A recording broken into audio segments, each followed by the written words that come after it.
Dans cet exercice, nous devons commencer par calculer la concentration molaire en soluté apportée. Le soluté, c'est le solide, ici du chlorure d'aluminium. Vous connaissez la formule qui permet de calculer la concentration, C égale N sur V. La seule difficulté dans la première question est de ne pas se tromper d'unité. On a des millimoles, on doit les mettre en mol, et on a des millilitres, on doit les mettre en litres.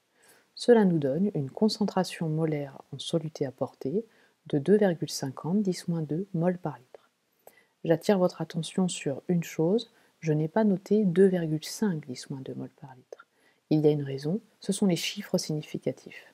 Et donc, vous pourrez aller voir la capsule chiffres significatifs qui va vous servir toute l'année pour les calculs et notamment également pour le bac. Continuons la deuxième question, nous devons écrire l'équation de dissolution.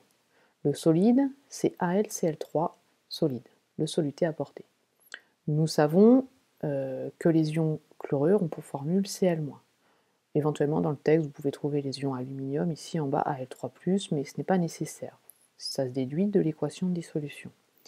AlCl3, s'il y a des ions Cl-, le petit 3 indique que j'en ai 3 fois plus, cela veut dire que les ions aluminium sont chargés 3+.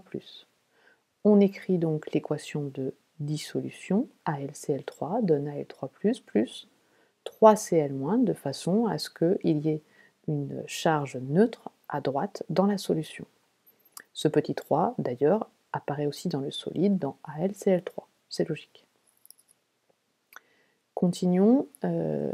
Troisième question, nous devons calculer la concentration effective des ions. Pour cela, nous devons repartir de l'équation de dissolution et d'abord calculer les quantités de chacun des ions dans la solution, avant de calculer la concentration. Donc reprenons l'équation de dissolution. Cette dissolution est totale. Cela veut dire que l'état initial, c'est le soluté, l'état final, c'est la solution.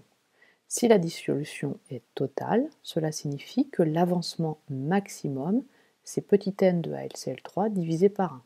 Il n'y a qu'un réactif, entre guillemets, donc forcément c'est l'avancement max, et je divise par 1 parce qu'il y a un coefficient stoichiométrique de 1.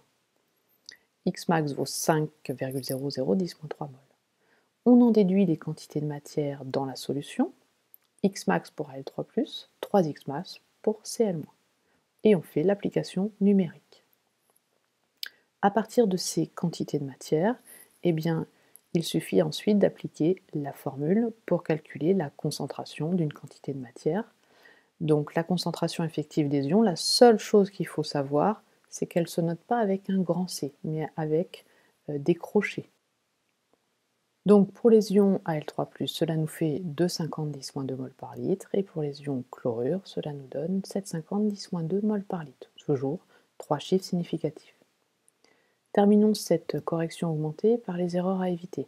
Il ne faut pas confondre dans les questions la concentration en soluté apportée et la concentration effective des ions.